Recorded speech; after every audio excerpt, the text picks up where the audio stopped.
by grace that we are here. Not with our ability, Lord, but with your ability and with the help of the Holy Spirit, we are here today to receive those treasures, those deeper secrets that you want us to know, so that we always be bold in what we believe, be bold and confident to know what we are and what you have done for us on the cross. Thank you, Lord, for helping us to walk this journey on this planet Earth, in this world, knowing that we are not of this world, but always walking in you, walking in that newness of life, walking in you, Jesus, that we are in this world, not of this world, but in you, Jesus. Thank you, Holy Spirit, for drawing us closer to that love, intense, very purpose-filled, very intimate relationship with you, Jesus. Thank you, Holy Spirit, for each day, through the Word, helping me to know more of Christ, more of what He has done, so that the more and more I learn of Him, the more and more I know of me. That is you who's in me, you who's always loving me, never leaving me, never forsaking me, never abandoning me. Thank you, Holy Spirit, for helping me not just be a hearer, but be a doer, because you are the one who said to me, not be just hearer, but always be a doer. I cannot do this doing part with my own ability. Thank you, Lord, for extending that grace so that I focus on what you have done, focus on that grace that helps me to walk, helps me to do all those things that you want me to do. Thank you, O Spirit of God, for moving as this preaching is going on, as this word is being preached. Our job is to preach, and it is your job to bring signs and wonders, bring us in that realization that we cannot do it on our own. Thank you, Holy Spirit, for convicting us and helping us to know that you love us, helping us to know that you are always willing, helping us to know that you are that comforter, the helper, our strengthener. Thank you, Jesus. Thank you, Holy Spirit, for opening our spiritual eyes so that we may be able to see what you want us to see. Thank you for opening our spiritual ears so that we may be able to hear what you want me to hear. Thank you, Lord. Thank you, this anointing. Thank you for this grace. In Jesus' name I pray. Amen, amen, amen. Praise the Lord. Hallelujah. Thank you, Jesus. Okay, we've been studying from yesterday, right? What are we learning? Law and grace. Praise God. Faith. Praise God. What do we like of all that we have learned so far? Grace. Okay.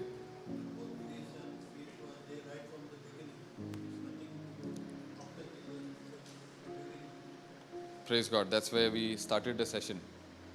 When do you think the grace was revealed? In the beginning. We see in the creation the grace of God. We see everything that we see around is actually pure grace of God. From the beginning, before the foundation, this grace is available, but the actual manifestation of the grace we have received through Jesus. Praise God. It's only on the cross, this grace of God, every promise of God is made available to us. So the promise of God is the grace of God. Every promise of God is the grace of God. Every promise of God is the will of God for us. So the very will of God, or very promise of God, is always for our goodness. It's always for our good. Whatever comes from God is always good, right? Whatever we receive from God is always good. Is there anything bad coming from God? Praise God. Actually, everything that comes from everything that is bad comes from our own doing, or when we agree to, or when we yield to the wrong person or the wrong spirit. Praise God. So we are the ones who agree to the wrong spirit, and we allow those wrong things to have works in our life.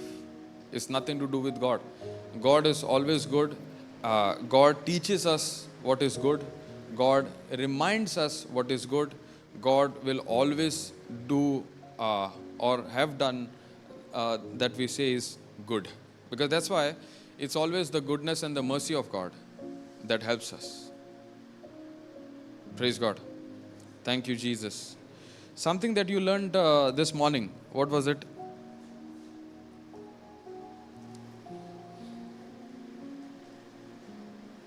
I want everybody to participate. Yeah. Praise God. Thank you, Jesus. Praise you, Jesus. I want everybody to participate. Something must have spoken to you, right? The Holy Spirit has spoken to each one of us. There's something. All of us are here to learn, right? All of us are here to study, to go deep, so that our Christian life does not remain a shallow, that can be moved just like that by maybe a wrong understanding or wrong, with maybe the knowledge is right, but the understanding of the knowledge is not correct. Praise God. So let's engage ourselves. Let's get involved as a unit and discuss. This is a platform. That's why we call that as a growth, right? When that where could be growth coming from? When we all get together and we study together. Praise God. Why do we go to school? We go to school to learn, and then we deepen our understanding, right? In whatever subject that we are into. That means we grow. When do we grow? We grow when we study. And when will the study come? If the teacher comes and just opens a book and writes something on the note on the board, and then just walks out. The teacher who is good will always say, okay, this is what I've learned. Tomorrow I'm going to revise with you. Now what is happening? That means the student has to go home and study. Depth will not come unless you study. Depth will not come unless you go and revise. That depth will not come unless you go and rehearse things. You know, we are always looking at doing part, right? Actually, all that I have spoken, study, rehearse, revise, is actually a point that helps me to be a doer. The doing part will not come from the outside. The doing part will come from what is there in the inside. We try to change things in the outside, but the real change will always come from the inside. And that real change to come from within you or within me will only come when I go back and study, revise, rehearse, or ponder. In other words, consider what you have learned. Praise God. And not necessary every time, the moment you study, it will come. It reflects, the Holy Spirit will help you to study to the area that you need it. To the area that you most need it.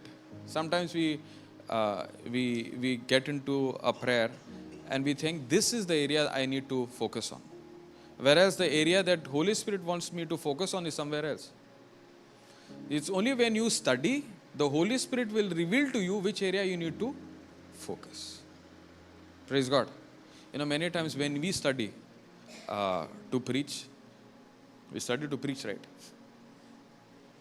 And many times I say, okay, this is what I want to go and preach. Most of the time, what I study does not come out.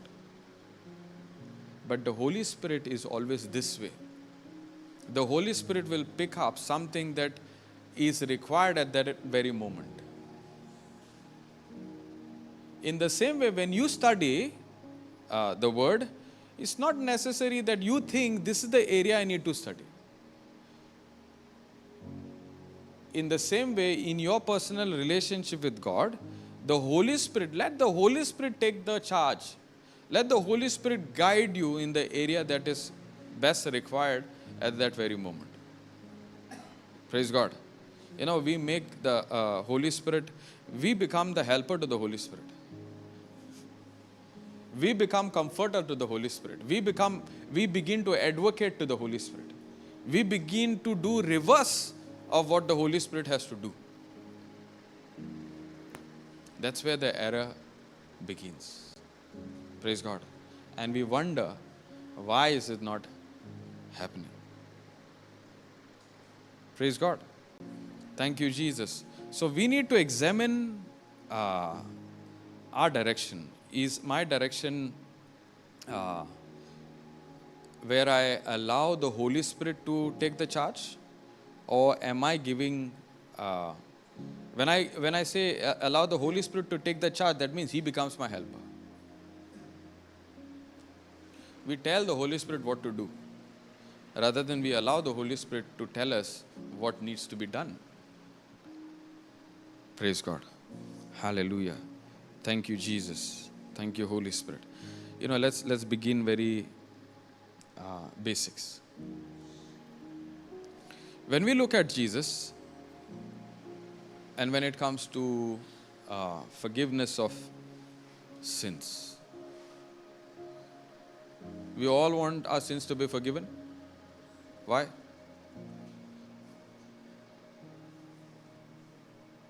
You all want our sins to be forgiven. Why?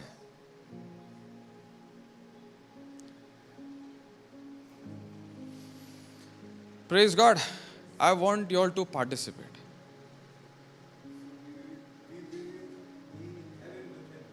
Praise God. Okay. Very good. So the answer is, we believe we will be in heaven with Him. When our sins are forgiven, we are surely in heaven with Him. Praise God. Praise God. Anybody else? To experience His love. So when our sins are forgiven, we are experiencing His love. Then,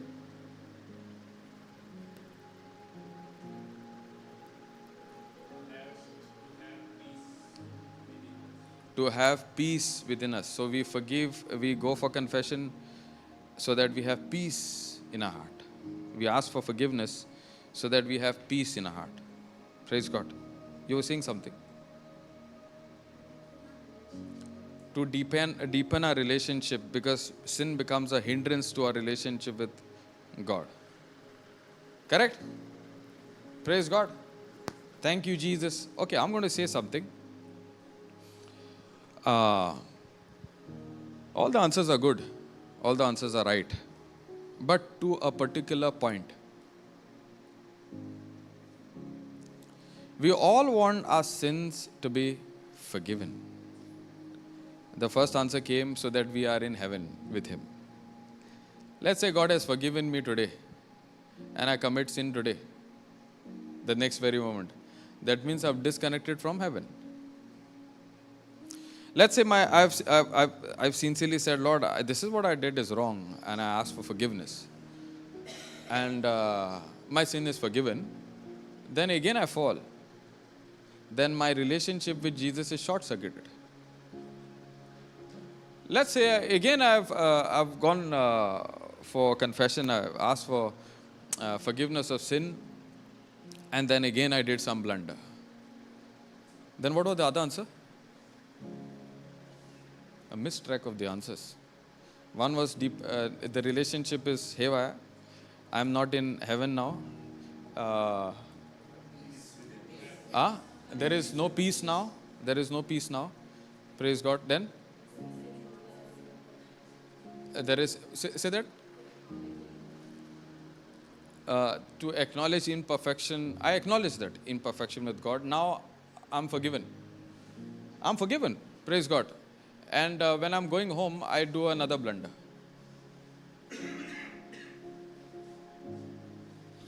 Praise God. There's something not right here. Are you getting it?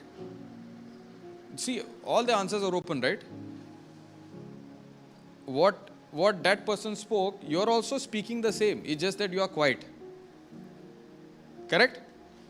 But somewhere out of those 4 answers, the answers are matching to your thinking.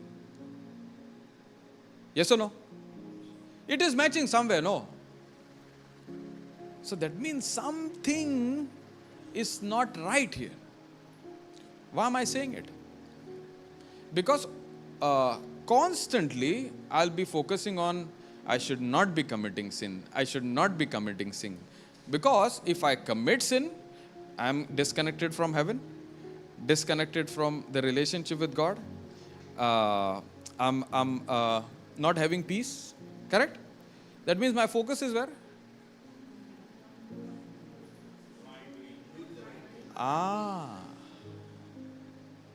That means something in our thinking inside of me is not right. Interpretation of the right knowledge is not here. Praise God. Let me put it this way. Let me share my testimony so that it brings some light to you. 2014 when I was sick, and I did not know what was happening, because all I saw is my weight, which was 73, suddenly came down to, in 3 months, came down to 55. 73 to 55 in a matter of less than 3 months. Less than 3 months. And I did not know what is happening to me, because doctors are saying there's no wrong with you. But they are still giving me tablets. There was another symptom, I used to run to the washroom all the time. Praise God. Indigestion and all those things. But in that process, I used to have thoughts. The reason you are going through is because of this, what you have done. The reason you are going through is because of that, what you have done. Praise God. You understand what I'm trying to say? That means there are a lot of sins, and the whole lot of sin record is coming one by one, speaking to me loud and clear. You are not going to make it, because what you have done is far too much. Manifestation of what I have done in the past. Sin has consequence. That's why Romans 3:23 says, wages of sin is death. Correct? Sin has consequence. Sin has consequence. As a result, let me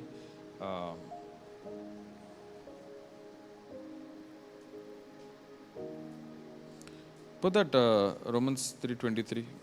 Go with verse.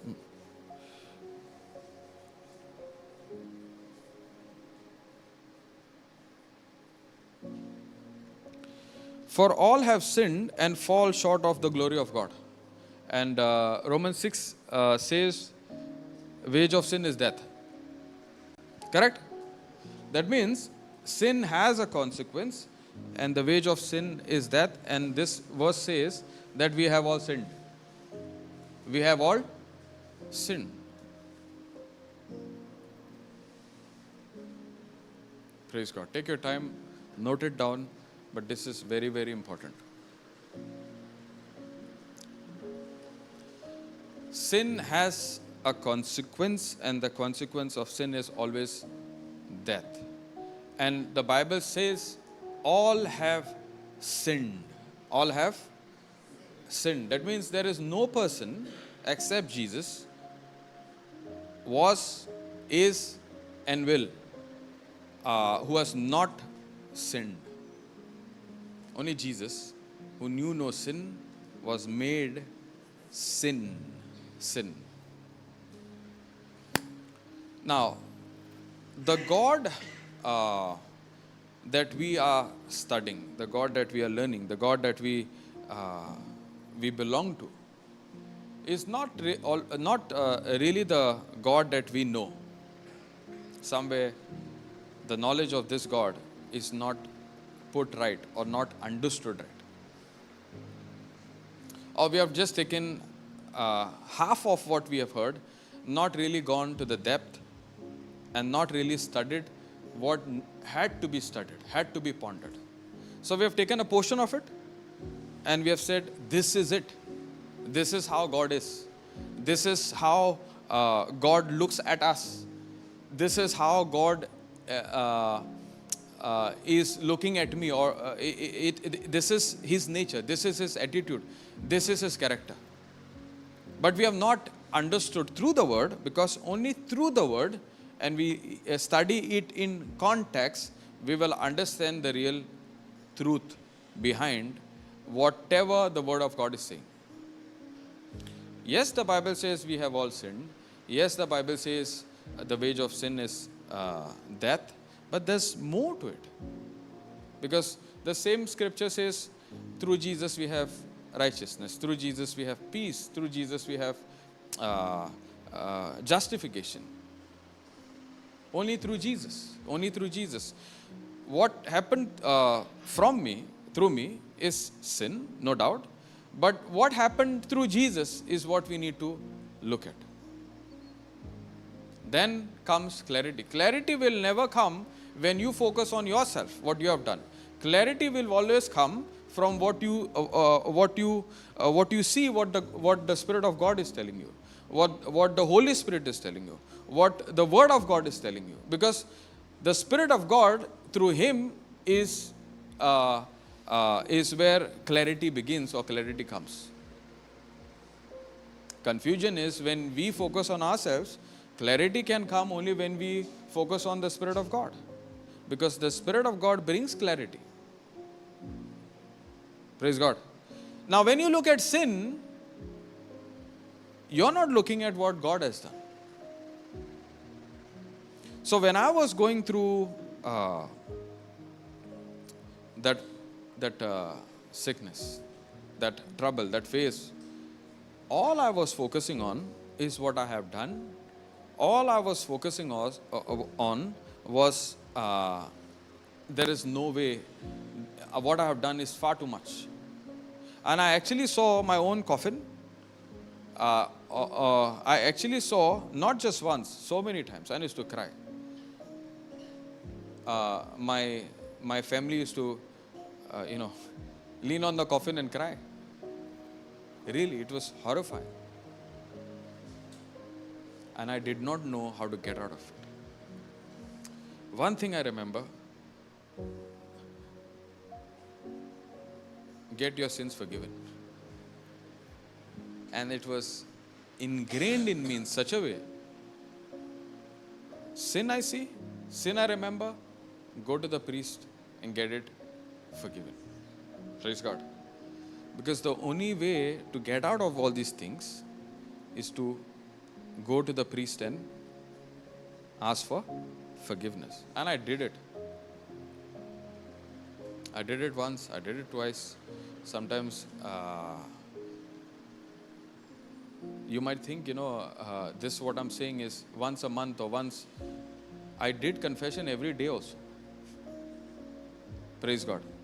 And then I was little, how do I say? Same priest you go, no? Change the priest also. I'll be very open with you. Praise God. And then I said, okay, instead of going, I start my car, I get into the car. The distance is far too much. And I say, okay, it's better I call the priest and ask. And it worked. Praise God. But one day that same priest fired me. The one priest I used to do again and again, okay. And he said to me, write the word of God on the tablet of your heart. Praise God. Now priest himself said, you need to ask for forgiveness. Now what sort of answer is this? I'm doing exactly what I've been hearing. But I actually did not hear the complete thing. Yes, you need to go and ask for forgiveness with the priest. That you do once. You know why we are doing again and again?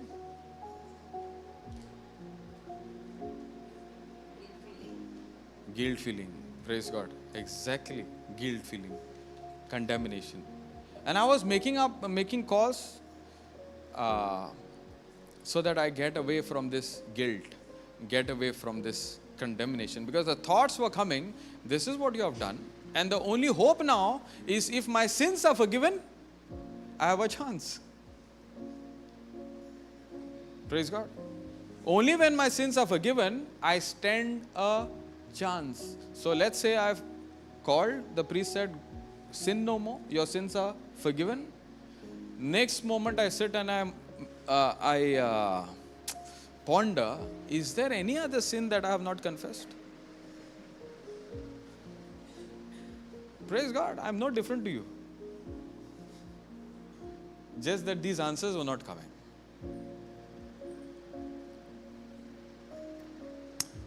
I'm no different to you. Or maybe I'm exception here. I'm just finished confession and I'm sitting and suddenly some other thought is coming. This is what you did in this time, this particular year. Flashback. Now that priest has told me, enough. But I still have something else to confess, right? Now what do I do? That means the ticket to heaven is cancelled. That means God is still upset with me. And God is reminding me, Baba, you need to confess this. Otherwise you are surely going, that coffin is waiting. Praise God. Hallelujah. You know, why am I sharing this?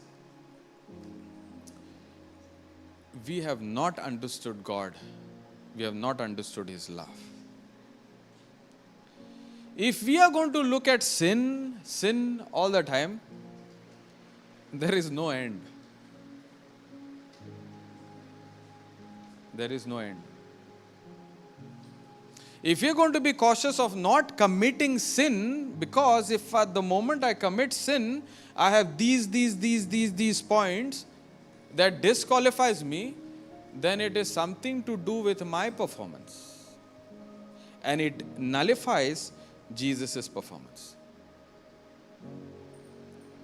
Praise God.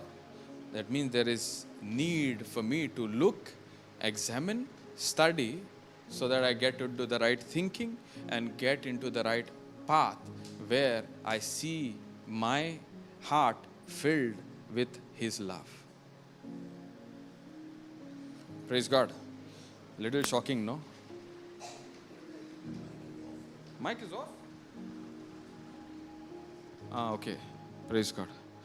Thank you, Jesus. Little correction. And this correction keeps happening. Praise God. That's why correction is something that is not just once. It's I would say it's not, I should not be aware of me seeing correction or getting the corrections done, but I just need to focus myself who can bring those corrections in me. Just the way you said, and then the team also said, do this correction. What if I had not turned that side? What if I had ignored what he just said? Could that correction come? In the same way, when I yield to the Holy Spirit and I focus on what He is saying, that's when correction comes. Corrections will not come when you focus on yourself, in your doing, and you continue to walk what you've been doing. Corrections will come when you focus on what the Holy Spirit has to say, what the Word of God has to say in context. And when you study, when you rehearse, when you ponder in the same scripture, the same teaching again and again, that's when the corrections will come from within you. Praise God. Thank you, Jesus. The moment I focus on something else, again I'll be moving in the wrong direction. Hallelujah. Thank you, Jesus.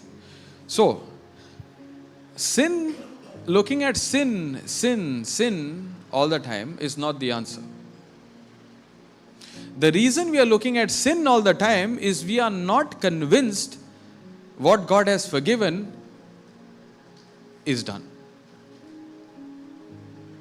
Forgiveness of sin is one time. Forgiveness of sin, now, God is able to forgive our sin, correct? God is able to forgive our sins. It's a right statement.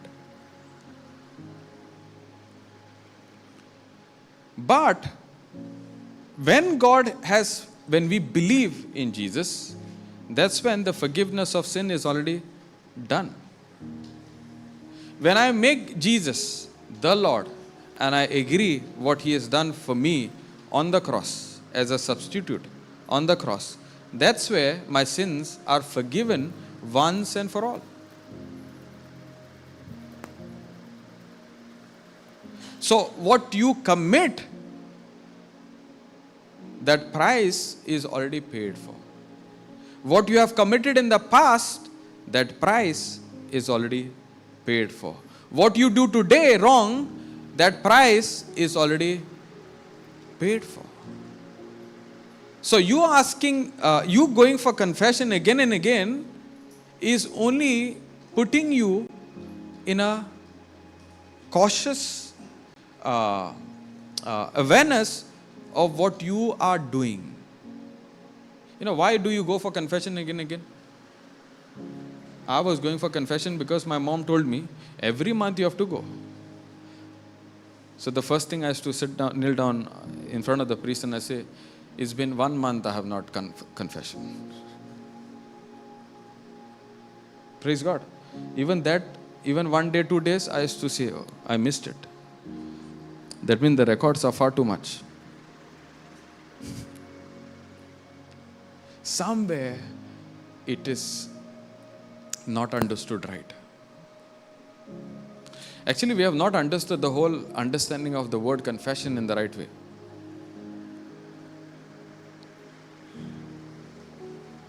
Okay, let's go. Praise God. Go to Romans 10:8.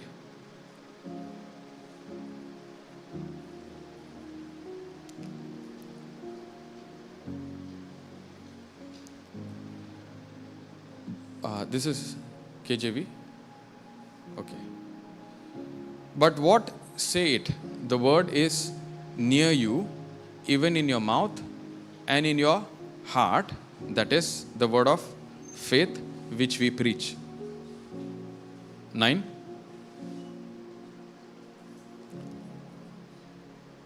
That if you shall confess with your mouth,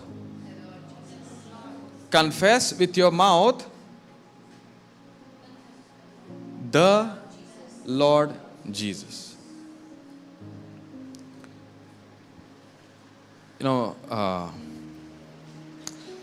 I hear a lot of people say that you need to confess with your mouth that the Lord Jesus.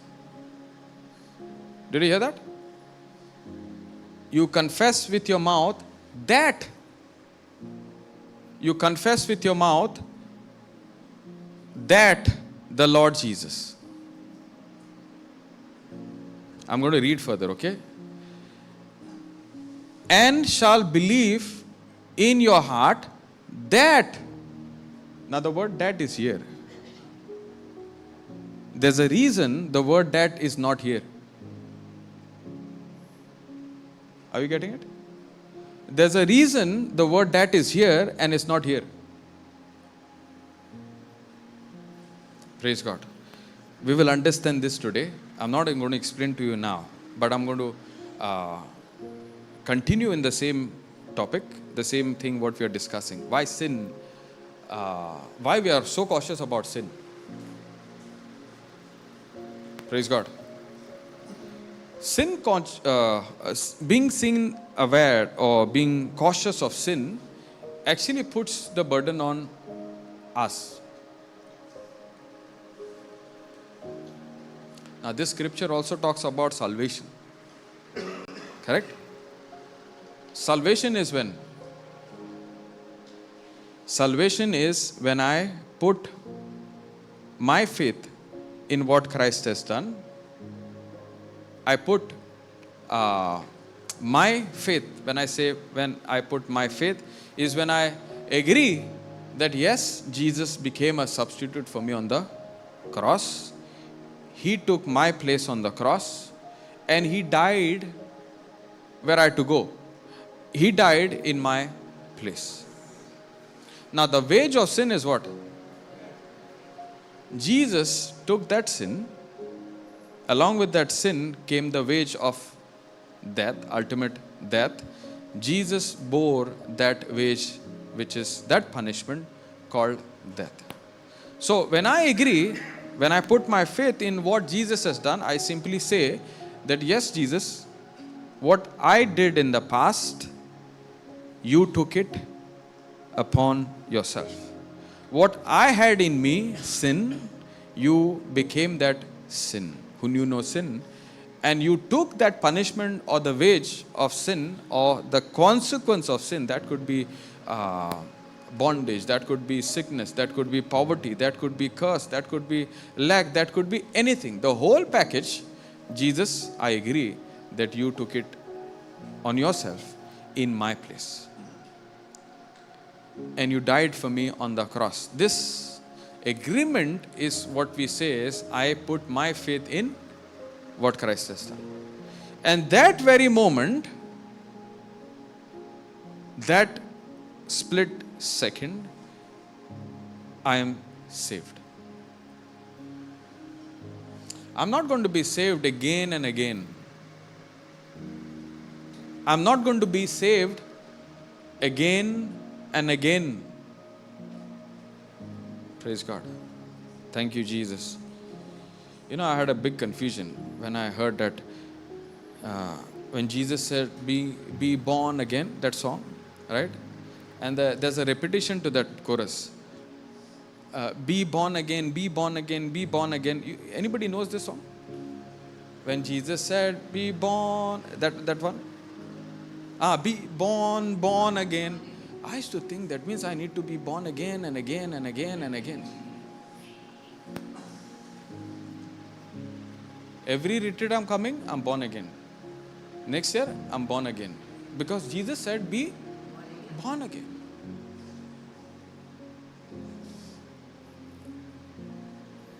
Praise God. Correct, no? Yeah. It's a confusion. Because this is not coming from the Spirit of God. Because if we had to come from the Spirit of God, through the Spirit of God, there is always clarity. And we are singing it. Praise God. Dancing, singing, being born again. Last year I was born again. This year I've come, another born again. So every youth retreat, I'm born again.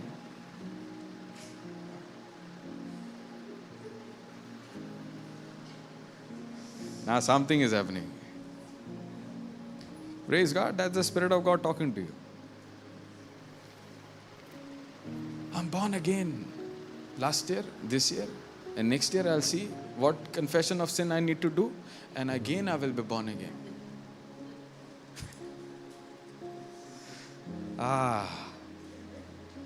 What freedom. Praise God. Oh yeah. The confusion comes when you focus on yourself. I have to do something so that I become born again. And run for confession.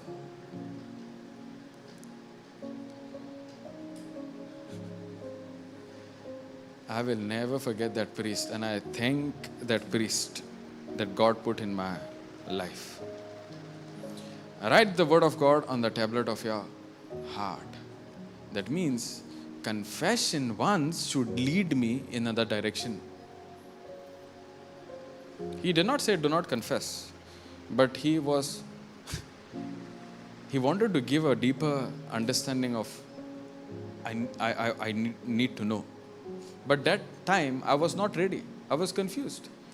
can you give something to a confused person? Okay, somebody is in the water, he does not know to swim. And you get into the water. And you try to give that person advice when he is panicking. That person might take you down. You could be a good swimmer, but if you try to give him advice, he might take you down. Praise God.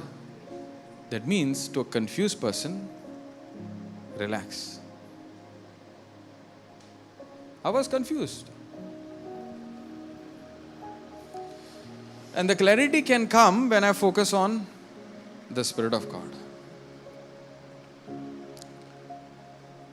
Sin awareness does not bring correction in my life. Sin awareness actually puts the burden on me. Think about it. The moment you look at sin, what you have considered, what you have done, the first thing comes what? I need to ask for forgiveness. What happened during COVID time? How many priests were accessible?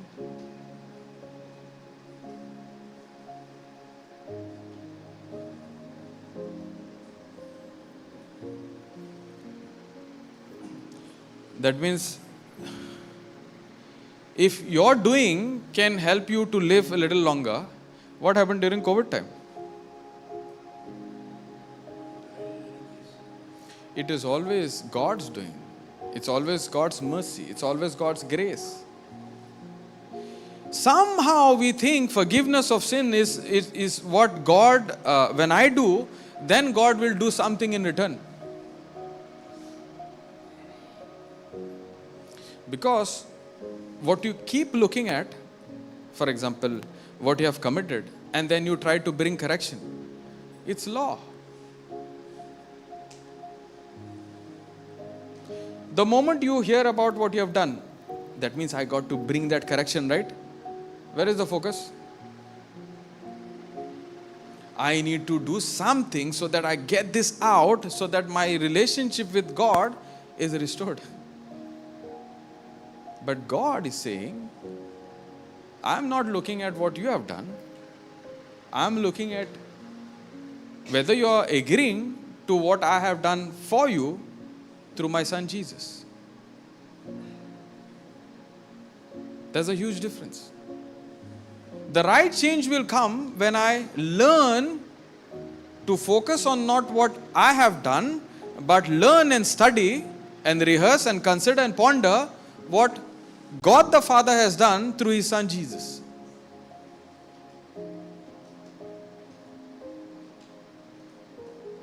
Praise God. And when I keep focusing on what I have committed, what I have done wrong, is actually putting the weight on me, putting the onus on me, so that I depend on myself to get things right with God. That means I'm doing something. Let's say a simple thing. I've got myself gone to the priest and asked for forgiveness, and I have done it. And the priest said, "Go, your sins are forgiven." Praise God. Then I do something which is not right. Correct? Now I have, if I'm focused on my doing, then I will try to do something on my own so that I don't do it again. Correct? That means I will not, for example, if I was looking at something wrong, if I was gossiping on somebody and I'll end up doing the same, then I will say, "Lord, forgive me, I will not do it again." Correct? And you did this prayer and you asked for forgiveness and said, God actually doesn't need those things, because your focus is not on Him, the focus is on self. Now you try to bring correction. Again you fall. So when you're doing things right, you seem to be holy. When you're doing things right, you seem to be right standing with God. When you're doing things right, you seem to be, I'm in the right relationship. Praise God. But the moment I fall, what happens? Condemnation, guilt, Now, to get out of this condemnation and guilt, what do? Again, I try to change my action. The whole process is revolved around what am I doing and what I have to do. So what is sin awareness or sin consciousness doing? It is actually putting me in a circle. Sin consciousness results into condemnation, guilt. To get out of that condemnation, guilt, I'm putting my efforts to it, self-effort. And when I'm doing it for a moment right, that means I am with my self-effort justifying that I'm walking right, justifying that I'm righteous with God. Are you getting it? All that you're doing in the eyes of God is wrong.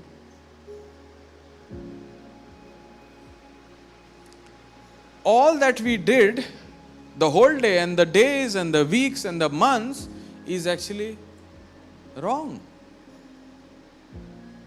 It's like saying, okay, Jesus, I know what you have done on the cross. I believe what you have done, but I also got to do something.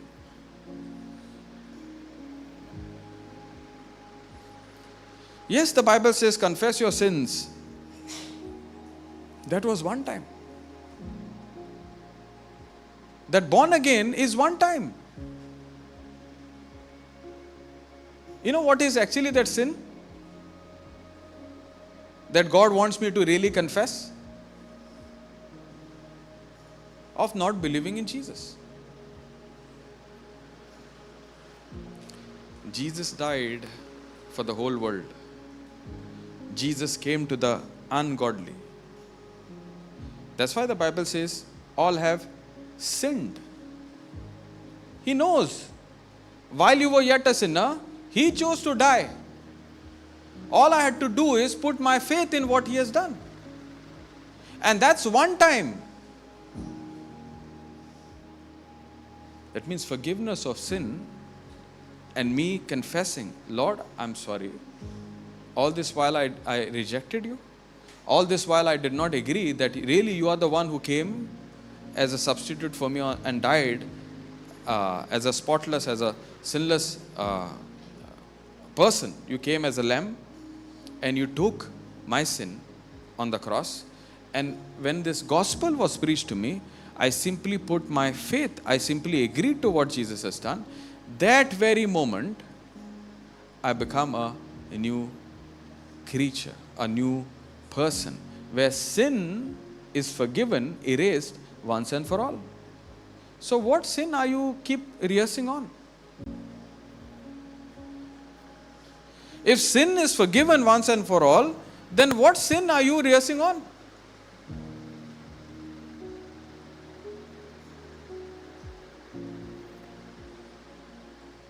Praise God. Thank you, Jesus. Okay. Go to Hebrews 10, 1 and 2. Did we understand till here? Or if not understood, are we getting clarity somewhere? God does not want us to be sin cautious. God does not want us to focus on what we are doing. The focus should be somewhere else. The confession should be something else. Yes, there is one confession that I ask for forgiveness, and that forgiveness of sin is doubting God's love. Doubting that this Son, Jesus, is the Messiah.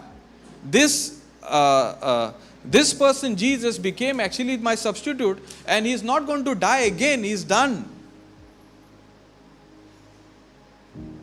Praise God. You go into confession, Jesus will not die again.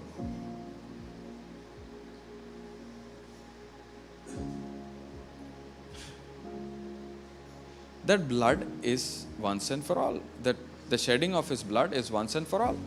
That means we are not supposed to be sin cautious. We should not have a sin consciousness. We should not be cautious of the sin and sin and sin all the time. Because sin, when you do this, when you're again and again cautious of sin, where it is leading to? Is leading to death. It's leading to condemnation. It's leading to guilt. Because the emphasis on me doing. You have done something wrong in the past. Is it going good? Is it doing good news to you? Then why are you saying that God wants me to focus on sin? That was once and for all. You're born again. In your spirit, you are saved. So the walk with Jesus is something else. Hallelujah. Thank you, Jesus. Is this topic boring? Is it helping us? Yes. Is it bringing some clarity? Praise God. Okay. For the law, having a shadow of good things to come, and not the very image of the things, can never, with those sacrifices which they offered year by year, continually make the comers thereunto perfect. You know what the Israelites were doing? Every year they were preparing for that time so that this animal sacrifice can be done. And what was the reason? According to the law, they had to do it. So the emphasis was where? According to the law, they had to do it. Because if they do not do, then there's a problem. And they were preparing for this moment. That means they were cautious of what? Of what they have done, and this will ultimately cover or help them. Praise God. But this is the shadow of the things, this law having a shadow. This they were doing was giving them indication there's a better thing to come. Where what you are doing will be over, and what I am about to do, when I do it, your works are only to depend on what He has done.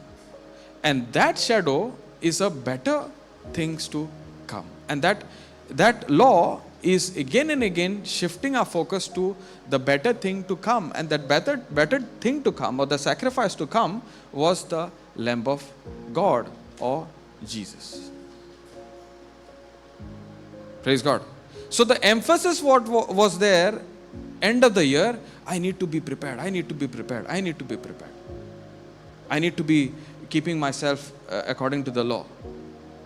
But in the new covenant, or the New Testament, or new covenant of grace, is all about what Jesus has done.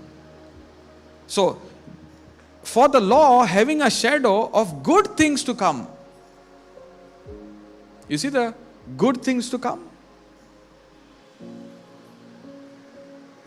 And this good things to come has a result. Go to the second scripture. For then, that means the good thing has come. For then, would they not have ceased to be offered? Because that the worshippers once purged should have had no more conscience of sin. Praise God. So when we focus on what Christ has done, our focus should not be what we are doing, what we are committing, what we are, the action part. But when we look at Christ, the good thing that had to come is come. My focus should not be of sin awareness, or being cautious of sin, or having this no more conscience of sins. It should be on grace. It should be on what Christ has done. Because again and again you're going to sit and remember, to be holy, I need to be not committing sin, not doing this, not doing that, not doing this. Praise God. If you get yourself into this, according to the scripture, Romans 14:23, anything that you do without faith is sin. Anything that you do without faith is sin. check in your life. Now, if you're going to sit back and check how many times I did not operate in faith, that many times you are you are actually, according to your performance, you are not right standing with God. You are not justified anymore. You are separated. Because, okay, go there. Romans 14:23.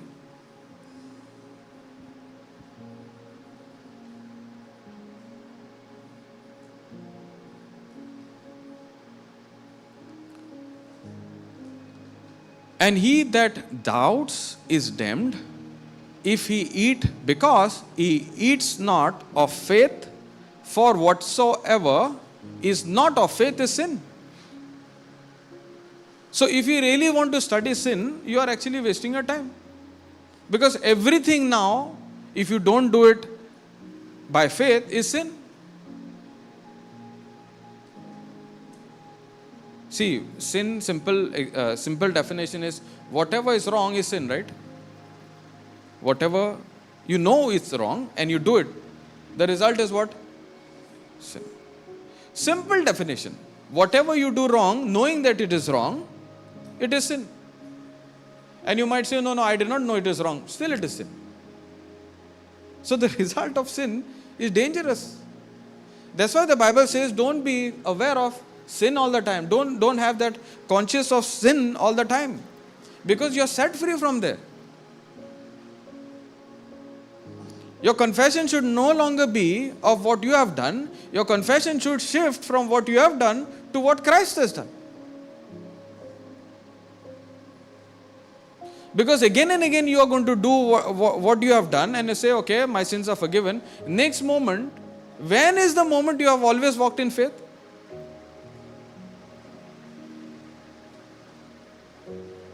You can't do it. We can't do it. We can't do everything right all the time.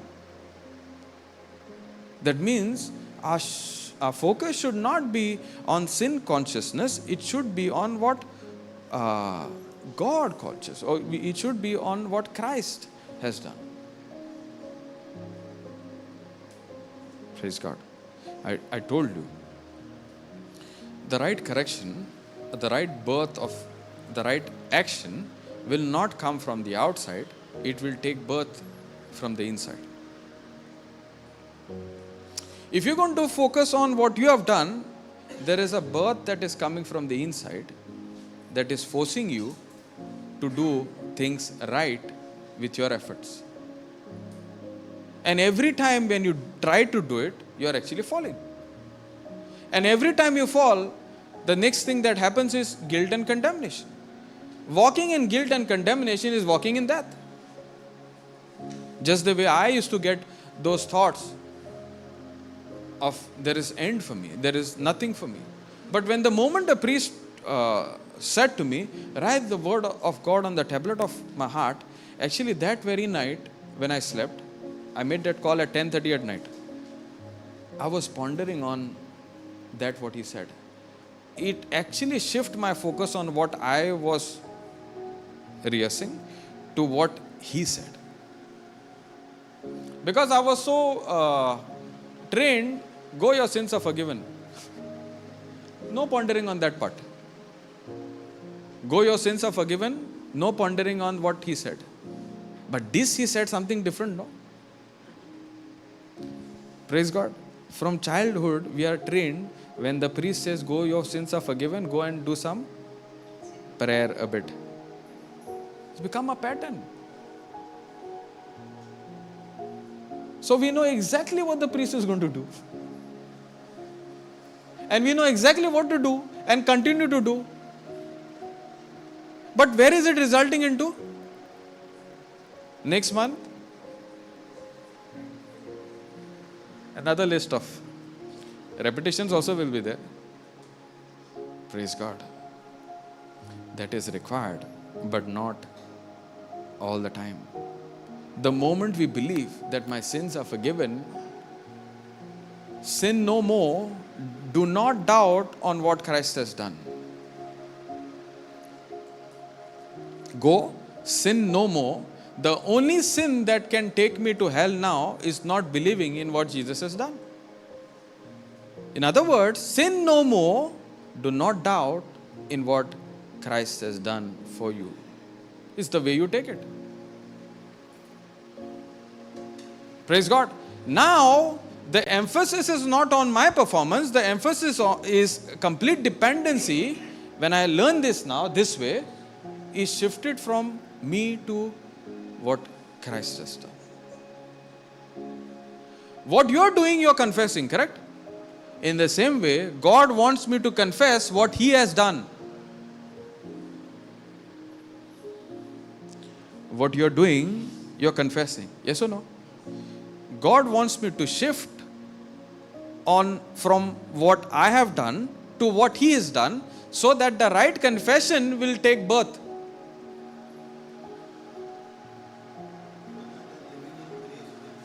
Yes. Praise God.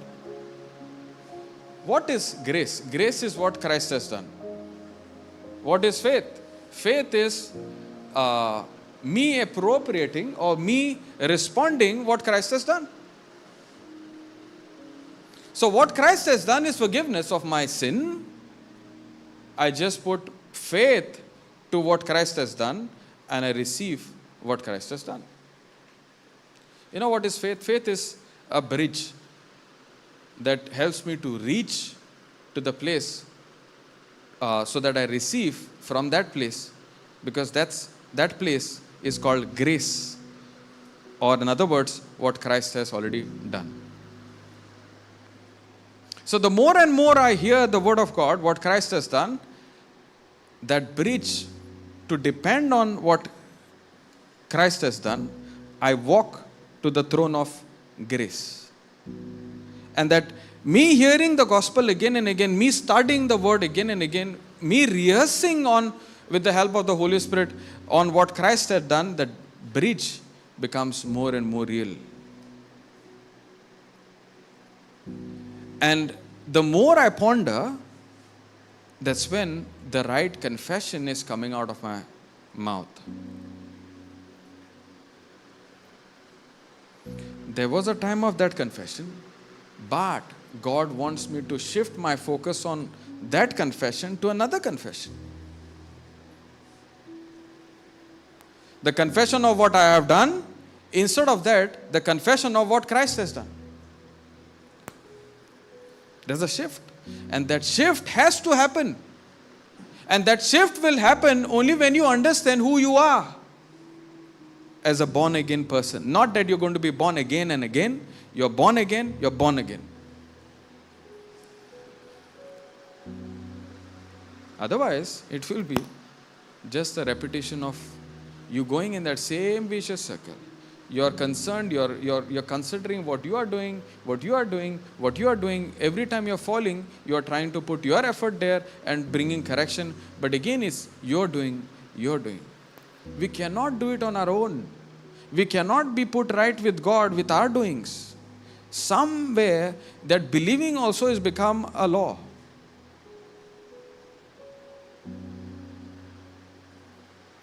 Praise God. Actually, I want to shift another topic. Praise God. That believing somewhere, because now only thing that you and I need to do is what? What I have to do now? That believing also has become like a demand. I got to believe. I shall have whatsoever I say. When? Thank you, Jesus. Okay, go to Mark 11, 24. Do you need a break? We have a lot of time. Praise God. Yeah. Okay, read that. 24. Therefore I say unto you, what things soever you desire, when you pray, believe that you receive them, and you shall have them. Praise God. Therefore I say unto you, what things soever you desire, that means what you desire, if it is covered under the will of God, if it is covered under the promise of God, if it is covered under grace, all you got to do is when you pray, believe. My God. Believe. That means there is a condition now. And we love conditions. Now this has become a new law. I got to believe. Now what do I do to believe? Tell me how many scriptures to confess? How many times I have to confess? Which teaching I need to hear? As if I am the Holy Spirit. Praise God. Why? Because I want to believe. Whereas the belief is a byproduct of what you keep focusing on. Everybody believes. You don't need to be a Christian family to believe. Even an unbeliever believes something. So belief is not related to us in a Christian life. Belief is, everybody believes. The person who does not believe in God, he does not believe in God. That means he is believing in something. He is believing in himself. He is believing in his effort. So belief is not something to do that you work for. Belief is a result of what you focus on. So the moment you focus on what Christ has done, you are into right believing. Simple. That's why Jesus said in, that's my favorite scripture, John 8:30. As he spoke, as Jesus was speaking, many believed in him. Praise God. So when you keep pondering on what you have done, that is what you believe. When you keep pondering on what Christ has done, ultimately, what you were believing earlier will be replaced with the right believing.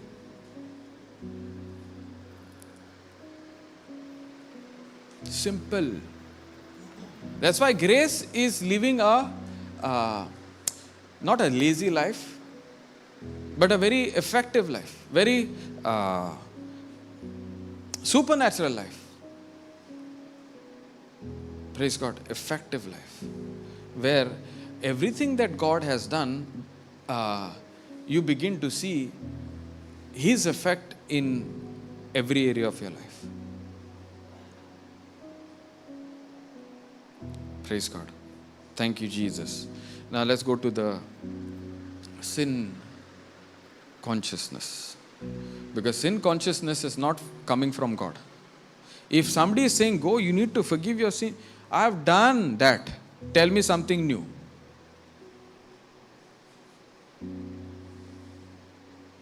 Praise God.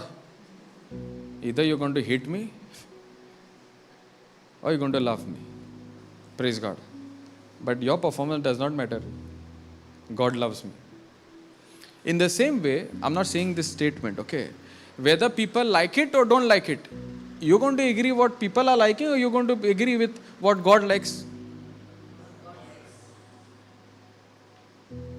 Praise God. Thank you, Jesus. Jesus himself said, not everybody will like me.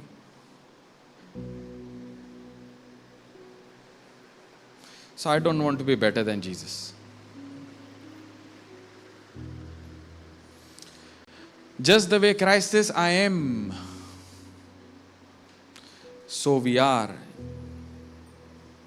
Just as Christ was, so we are in this world. Jesus was cautious about what Father was doing, correct? So what we should be cautious of, we are doing or what Father is doing through His Son Jesus? It's all about knowing Christ, knowing the Father with the help of the Holy Spirit. The more and we know God, we actually know us. The right action can be produced and will only be produced when we shift our focus on Christ, when we become more and more Christ-centric, Christ-cautious. The right birth of right confession should not be, I am telling you to confess, you confess. Just the way you were trained all this while that you need to confess. That means the moment you say, I need to confess my sins, where is my attention? I need to sit for 5 minutes and I remember what I have done. In the same way, that means the system to produce this kind of action is already there. It just has to be shifted.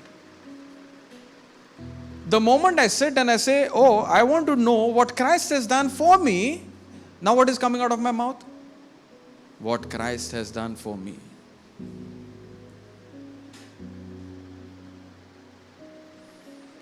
Are you getting it?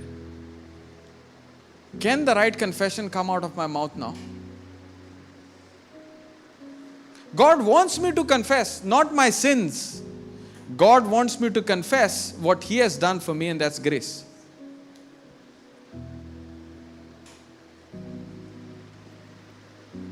So, what grace is? Grace is what Christ has done. What is faith? Faith is helping me to respond or receive what Christ has done. So, grace gives, faith teaches me to take. Grace is what God has given me as a free gift: forgiveness, healing, deliverance. When I put my faith, I am learning to take what Christ has already done. Whereas what we were doing, we were all the time focusing on what we have done, we have done. But that's wrong. Because that will shift my focus not on God effort, that will shift my focus on my effort. And that's wrong. We learned, right? When you walk according to the law, it's not of faith. When we walk according to the law, is not of faith. Okay, go to Galatians 3:10.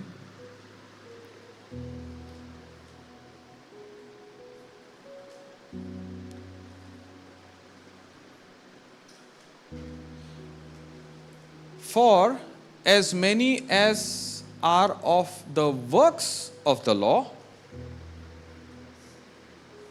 are under the curse. For it is written, cursed is everyone that continues not in all things which are written in the book of the law to do them. Now this what we are talking about is the law of Moses. Praise God.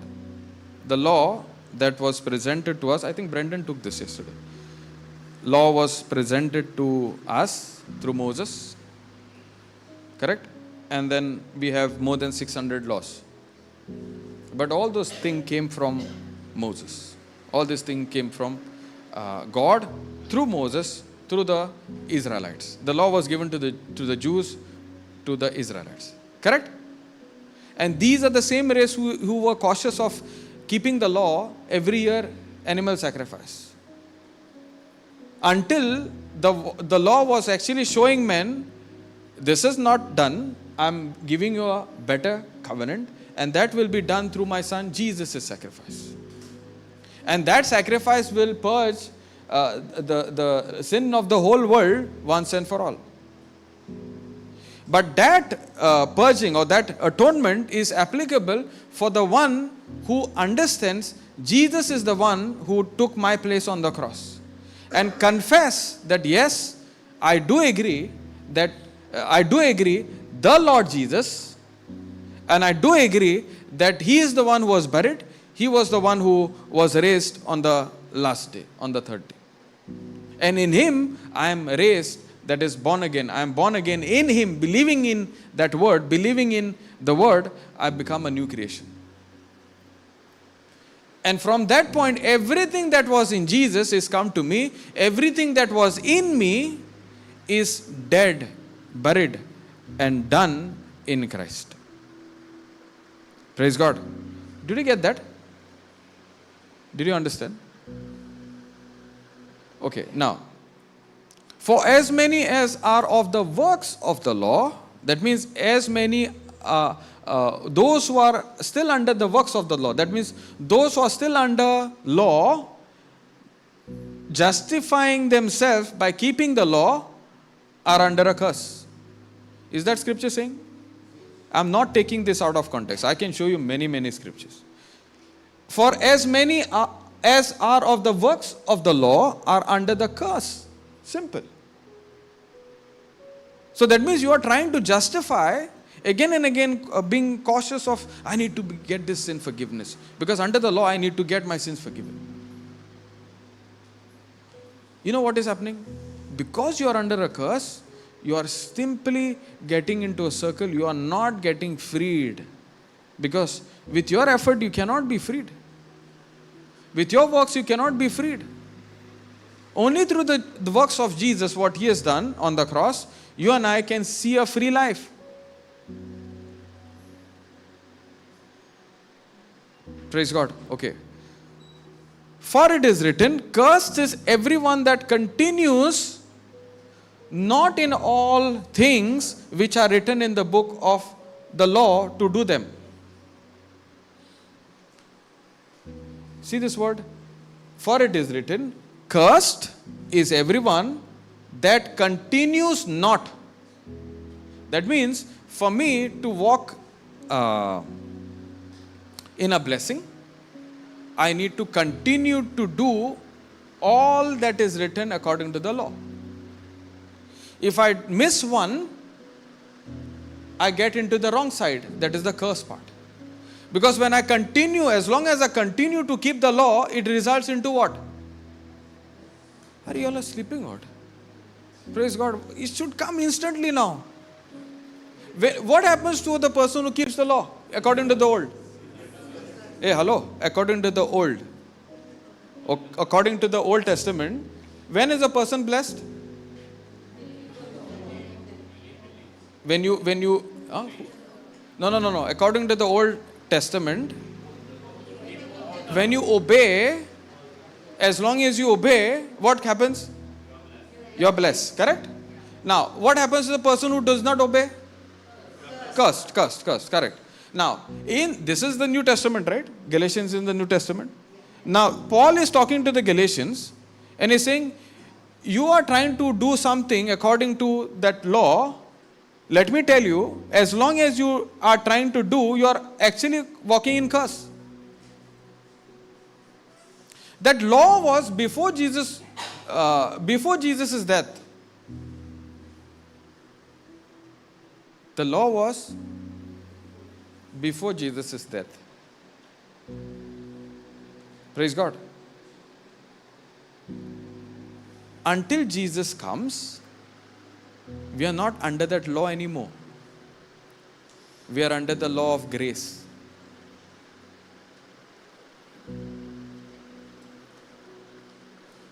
Praise God.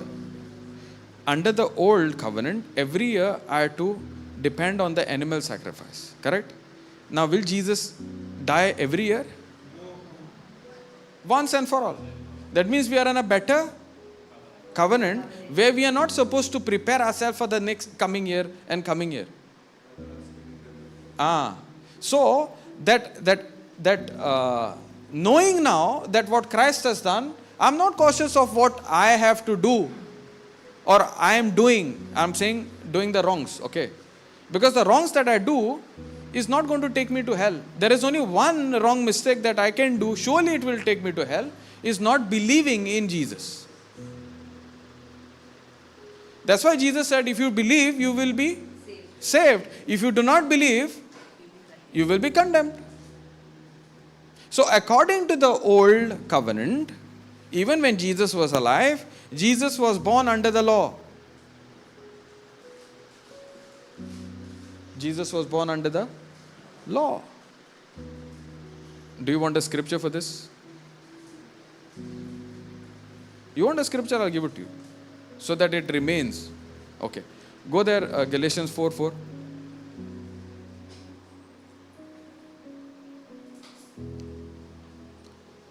See this. But when the fullness of the time was come, God sent forth his Son.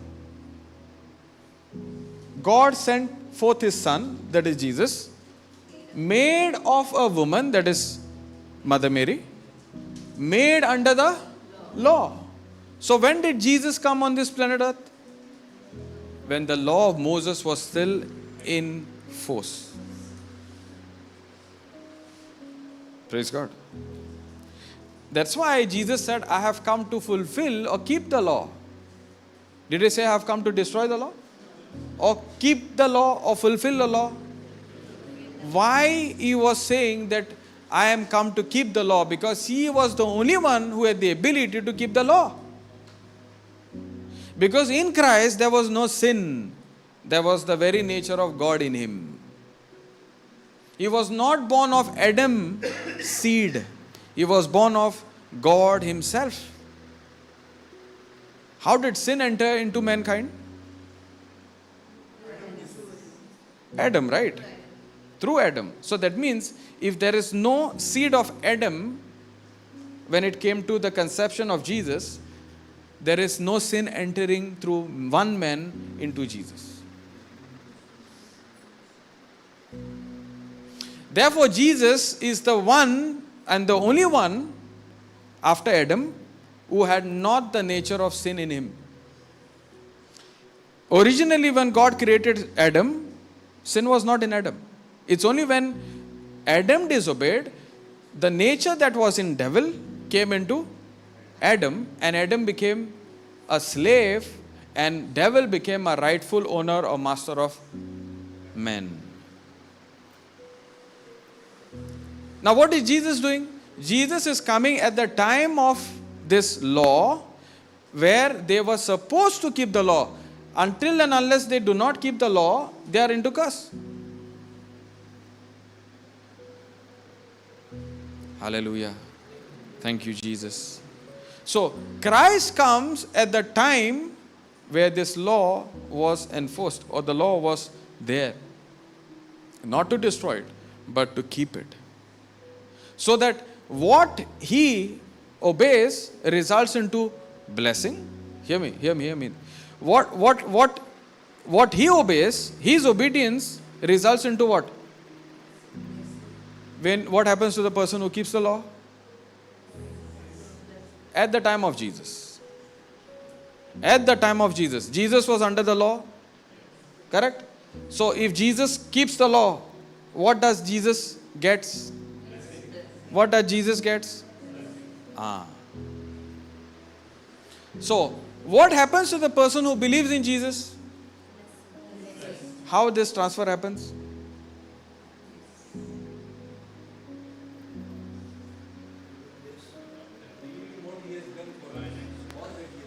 Correct. So, the moment I say I believe in Jesus, you know what happens? Because he kept the law on your behalf until death, what blessing resulted in his life of keeping the law becomes a direct inheritance to you. And that what God has is simply given to you as an inheritance, not because of what you have done, it's only because of a pure grace from God. Praise God. That's how it worked. So the moment I believe that Jesus, the Lord, that he was buried, he was raised, that's where the free gift of salvation comes into my account. Not because of my works. So, what comes into my account? My sin is forgiven once and for all. What comes into my account? Salvation at a total package, deliverance, healing, freedom, riches of heaven, everything of heaven, the love of God is poured into my heart as a free gift from God. Now, all I have to do is shift my focus of what I have done, because what I was focusing on is exactly what I was confessing. All I have to do now is keep my focus on, instead of myself, my doing, I shift my focus on what Christ has done. And when I focus on what Christ has done, the right confession will begin to take birth out of my mouth. Praise God. Thank you, Jesus. Thank you, Holy Spirit. The right confession can only take birth when I focus on Jesus. And that's why the scripture says here, but when the fullness of the time was come, God sent forth his Son, made of a woman, made under the curse. Why? 5. To redeem them that were under the law. You know what is redemption? Okay. Sin has consequence, right? You've seen a rat trap? Rat trap? Yeah. And you put a nice bait, very attractive bait, so that the rat can come into the trap. Yes? And the bait is very good, very tasty, very appealing, correct? Sin has pleasure, yes or no? Sin gives you pleasure, but that pleasure is temporary. It's for a moment. Outside it is nice, inside it is all poison. It smells nice, it gives you pleasure, it attracts you well, it convinces you, but there's a wrong thing, all wrong things attached to what is in that sin. Correct? So you set a nice trap, you put a nice bait, and the rat comes sniffing around and gets into the trap. Instantly he may not be biting it. He may just circle around. And ultimately he will go for the bite. That's exactly sin is.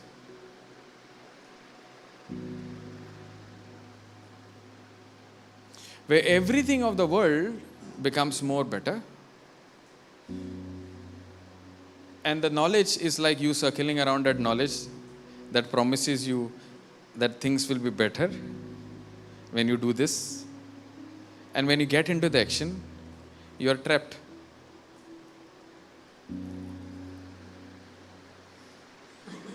And you are trapped. Praise God. And you are putting your effort inside that what do you call that? Cage, the trap, rat trap. But you cannot get out of it. Why you went inside? It was so tasty. But when you went inside, I'm stuck here.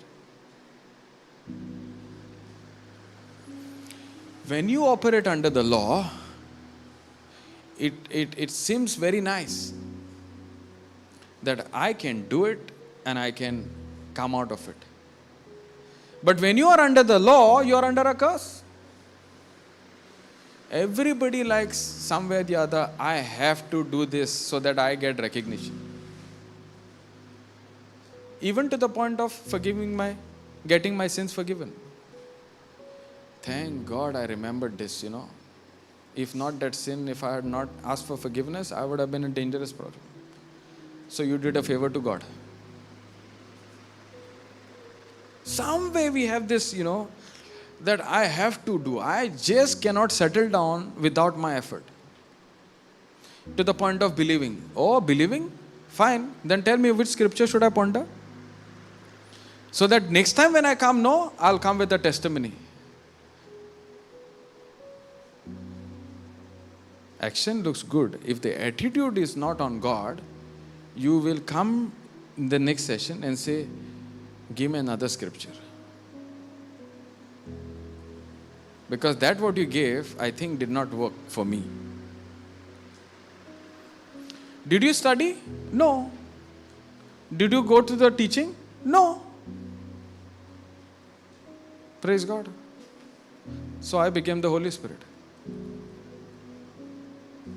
Thank you, Jesus. You know why I'm saying? I was this way. I was this way. Trying to take the burden which God had already taken off me. trying to get peace with my works. Praise God. I confess this sin, so now I'm at peace. Next moment, another sin pops up. No peace. Now, just the way Christ came under the law to free us from the law, because every time when we walk under the law, there is a curse. That means we are in a trap. You know what Christ did? He took that sin and became that sin. And He nailed that sin on the cross, and He destroyed that trap that we were into. So that there is no more trap when we believe in Jesus. We are free from that trap. We are redeemed because Christ came at the time we were under the law. So that we are redeemed from that law.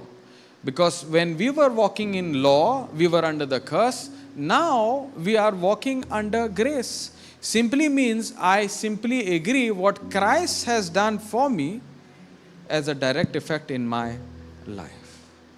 So it's no longer about what I do or what I have done. It's all about what Christ has done and what Christ is still helping me to reminds me with the help of the Holy Spirit, revealing to me what He's done in my life. Praise God. You know, what you keep looking at is obviously coming out of your mouth. So all I have to do is shift my focus on what I have done and what Christ has done. We're going to take one more scripture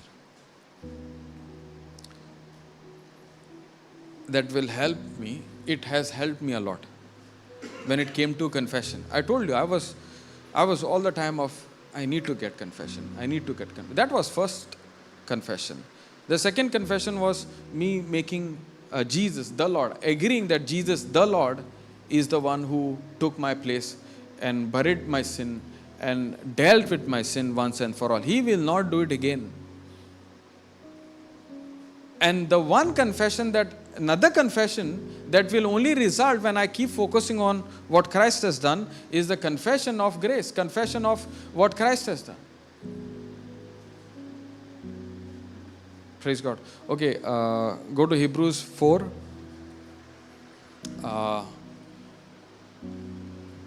14 or 12?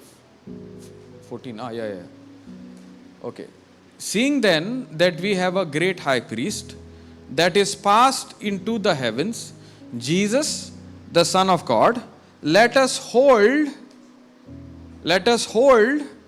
fast our profession. Okay, give me this and compare. Where the word confession is there. Yeah.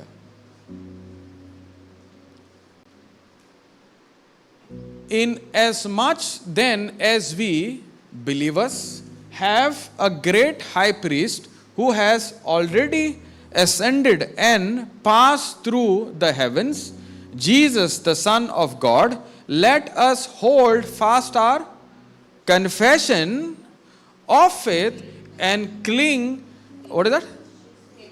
Tenaciously to our absolute trust in Him as Savior. Praise God. That means we all need to confess and we need to hold on to this confession. Confession of what? Confession of what Christ has done. And what we were holding on to? What we have done. And what it was resulting into? Guilt, condemnation. And to get out of that guilt and condemnation, we were putting our self-effort. And it was leading into what? The wrong things of the flesh. Flesh cannot save us. That's exactly what he's saying. knowing that we have a high priest. That means who is that high priest? Jesus. What is that high priest done? He's been that atonement of our sins and all that, what the goodness that came by he keeping the law.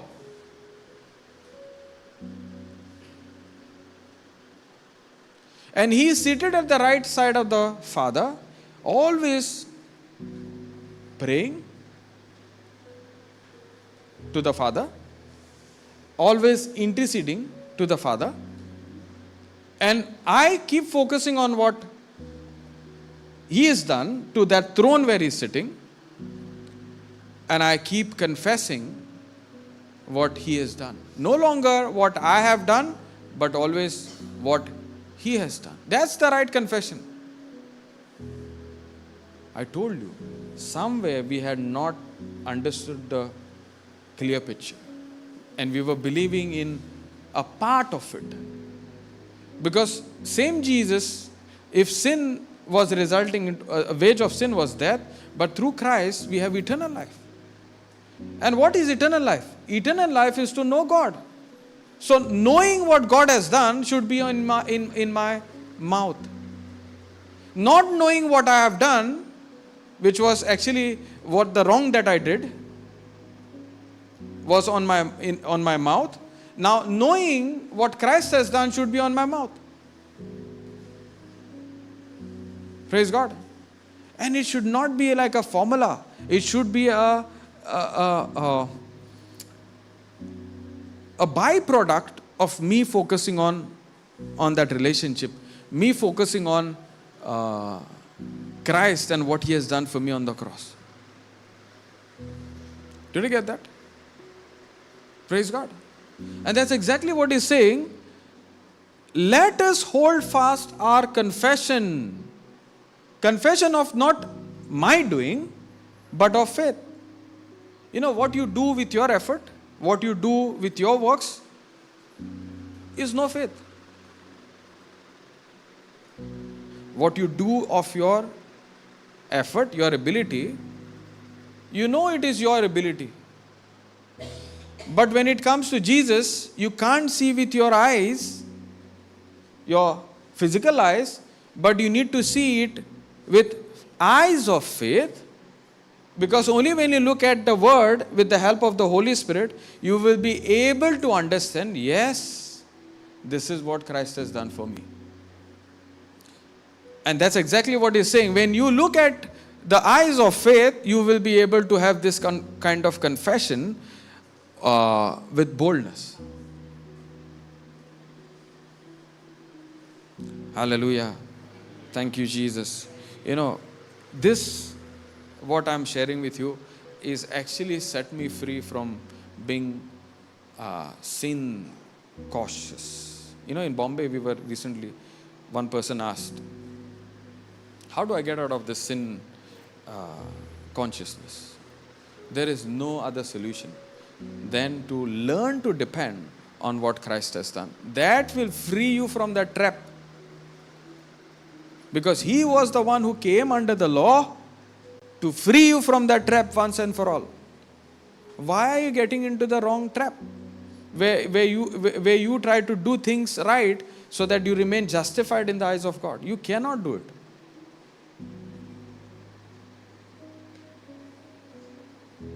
Praise God. Go down. Go to KJV. For we have not a high priest which cannot be touched with the feeling of our infirmities, but was in all points tempted like as we are, yet without sin. That means we can depend on him who kept the law, who was just like us, as men, but yet God.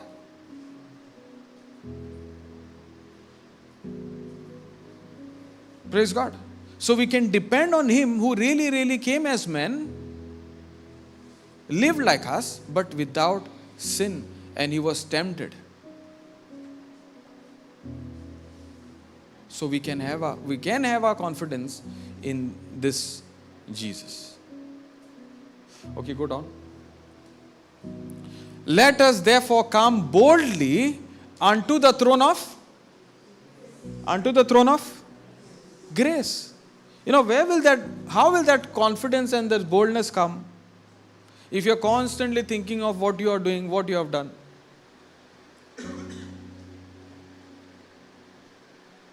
This boldness and this confidence and this peace can only flow when I keep focusing on what Christ has done. Now, it's not an effort from my side. It's actually me focusing on what Christ is doing. I'm actually drawing that effort from Christ, and that effort is shown in my confession. That work of faith is seen in my speaking, because what you speak is what you believe. So if you want to shift your focus on Christ, if you really want to believe what Christ has done, all I got to do is pay attention to what He's saying. All I got to do is study, rehearse in what He's saying, what He's done. That will produce this kind of boldness, that I don't go to what I have done, but I run to the throne of grace. Because the throne of grace is all about Christ, nothing about me. Holding on to the confession of faith. What you do is not of faith. What Christ has done is of faith. What you do is nothing of faith. Because when you do, you can see it. And you can say, this is what I have done. So there is no need of faith. You need faith. What is faith? Faith is, now faith is the substance of the things hoped for and evidence of things not seen. Have I seen Jesus on the cross? Have I seen Jesus being buried? But can I see Jesus through the eyes of faith? Understand everything of Him? That's exactly what He's saying.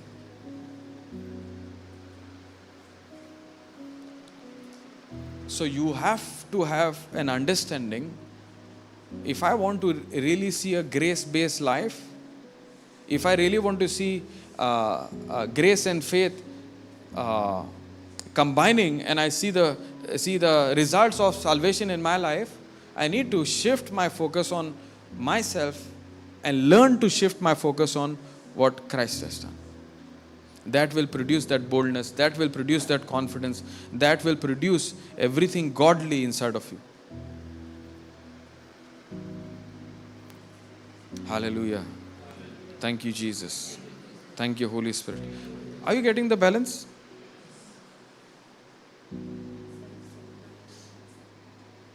Because we did not understand, when was that first confession? That was done. That's once and for all. It's not you're going to be born again. It's not when you commit sin that the salvation you will lose. The only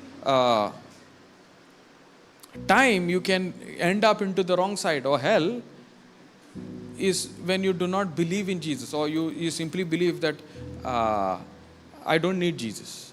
I reject Him, the Lord. I reject the Lord Jesus. Praise God. Thank you, Jesus. So are we going to be sin conscious, or are we going to be Christ conscious? Because when we are Christ conscious, there is absolute freedom. We are free from that trap. Once and for all. And our life will be all about what Christ is done. What Christ is done. What Christ has done. That results into peace. That results into confidence. That results into maturity. That results into patience. That results into joy. That results into a new lifestyle of love. Everything around you begin to change. Everything around begin to change. Forgiveness becomes so very easy. Loving others becomes so very easy.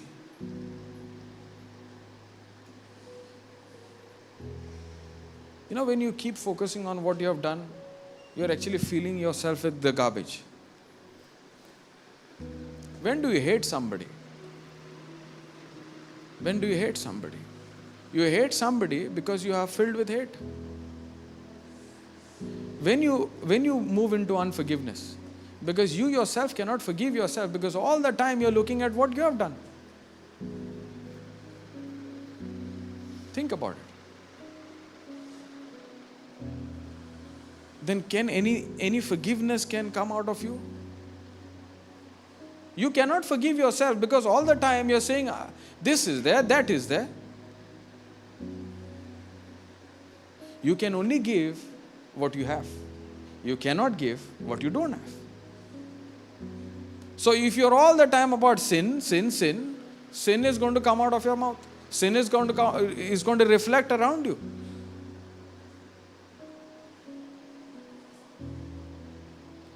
But if you're all the time learning to become Christ-centric, the love of God that is poured inside of your heart will begin to emit or reflect around you. You'll be all about love. You'll be all about peace. There will be that anointing flowing from within you that will simply attract the right people to you. Praise God. Those people who were actually hating you, rejecting you, will begin to see there is something different in you.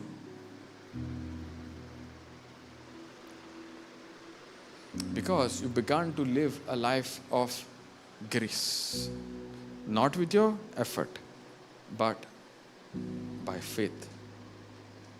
You begin to see yourself being accepted, those areas where you were not accepted.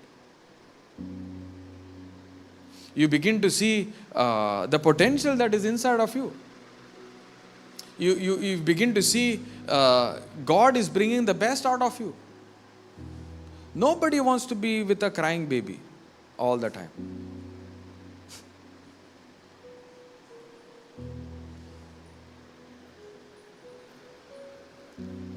We think that, when I go and share,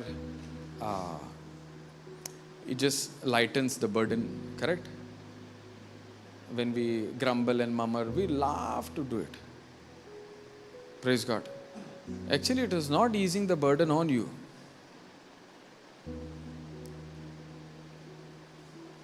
It's all about sin conscious actually. The root is sin conscious.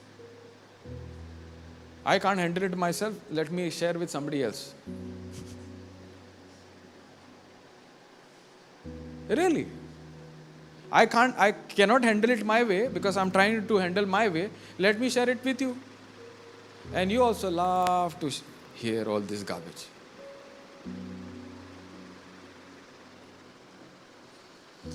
But we are faith people. We are supposed to share faith. We are supposed to be light to this world. We are supposed to be salt to this earth. How will these things come? Only when I focus on what Christ has done. How can we say, Father, forgive them for they do not know what they're doing? It will only come when I focus on the love of God. How can I pray to those who hate me? Only when I focus on what Christ has done. You see, everything, when I focus Jesus as my provider, Jesus as my source, Jesus, I become Jesus-centric, Jesus-cautious. Everything starts beginning to fall in the right manner. Hallelujah. Thank you, Jesus. Praise you, Jesus. Praise the Lord. So we need to understand there is a balance. We can get into that balance. From the point of learning to become Christ-centric. Where we are free from that guilt and condemnation every time we used to fall. Because each time I fall, I don't remain fallen now. I simply look at the throne where He's seated. And I simply see what grace has to say. I simply see what grace has covered for me. You know, grace is like an insurance cover. And it is cover for all eternity. When we die, when we leave this planet Earth, when we finish our earthly ministry, we either die in hell or we live in heaven. Correct? We either die in hell or we live in heaven. Yes or no? You need lunch. So why are you agreeing to me? When we die, we get into hell or heaven, and when we get into hell, we die? Or we live in eternity in hell or heaven? So die, is there death?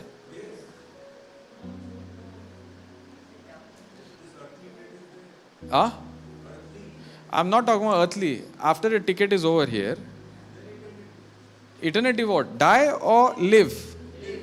Now I think, now got up, no?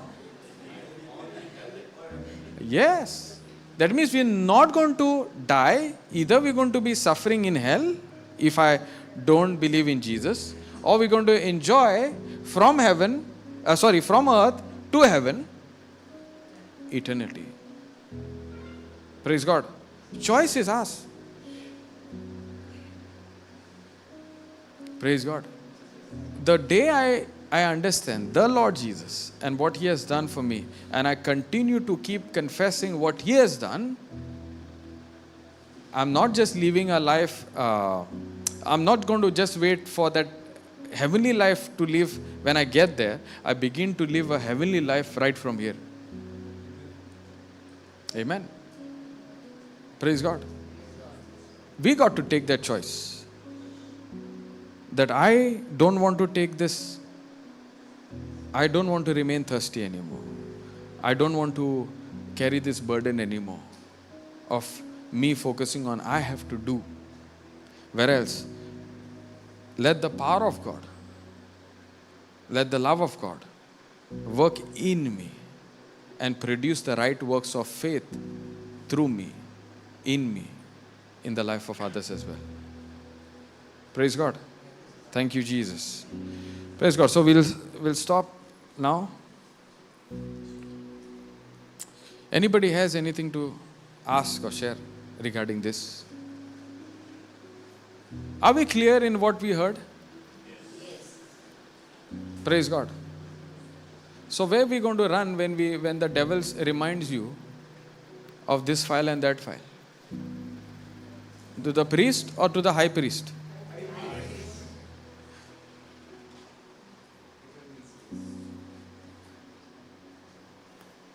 Praise God. You know, I'll just share this, okay? Every time when I understood this, every time when the devil gave me a receipt of what I have done, I showed him the receipt what God has done. Praise God. Because that receipt I received from the throne where He is seated. Sealed, signed by the blood of Jesus. That I am free, I am delivered from the power of darkness, and I am translated into the light. And I am that light. Jesus is the light in me. And when there is light, darkness cannot stand. Amen. So, every time the thought comes, no. All that he spoke is right, but this still, you speak to that thought, because that thought is not from the Spirit of God. The Spirit of God will remind you with the receipt of heaven. The other spirit will give you the receipt of hell. But let me tell you, those receipts are blotted, erased by the blood of Jesus and is nailed on the cross. What he's giving you is a fake one.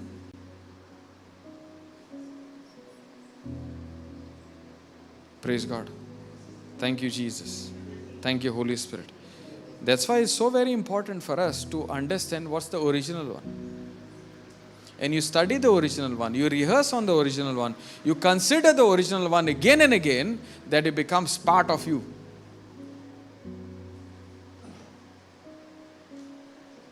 Thank you, Jesus. Thank you, Holy Spirit. In Jesus' name I pray. Amen. Praise God.